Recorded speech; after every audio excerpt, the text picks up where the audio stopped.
Ассалаумағалейкум, құрметті болашақ қажылар. Миллениум қонақ үйіне жайғасқан алғашқы қажыларымыздың Миллениум қонақ үйі туралы ой пікірлерін бірге тыңдап көрейік. Миллениум қонақ үйі өте тамаша. Жатын орын бәрі дұрыс. Қонақ үй жоғары деңгейде, жақсы барлығы. Қонақ үй ойдағыдай болды, ойлағандай. Қонақ үй өте тамаша.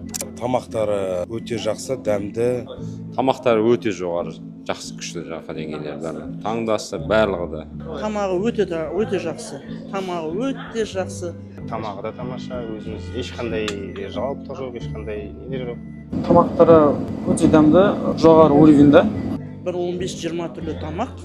Баратқан кезде тез барады, өйткені харамның жанына апарып тастайды. Қайтар кезде пересадкамен туннелден өсесің, туннелден Берманға қарай таған сияқты. Ал былай енді өте жақсы деңгейі барлығы. Так 15 минут, 20 минутта автобус тұрады екен, келіп тұрады екен. Орталары солай екен.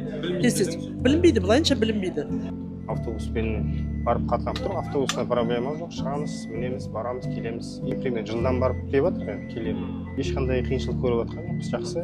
Жалпы хараммен арасы алыс емес, және де тұрақты автобус жүреді. Соған шүкір. Райондар өте жақсы. Мына жерде енді көрдік, кешкілік барлық жанұялармен шығып, мынау алды, жанның барлығы, аллея. Өте жақсы. Тыныш.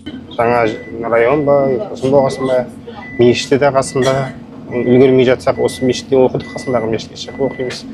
Мешіт бар, мешіт тақағанға 50 метр бола ма, болмай ма? Шықтың болды, мешітке кіріп, барлығы.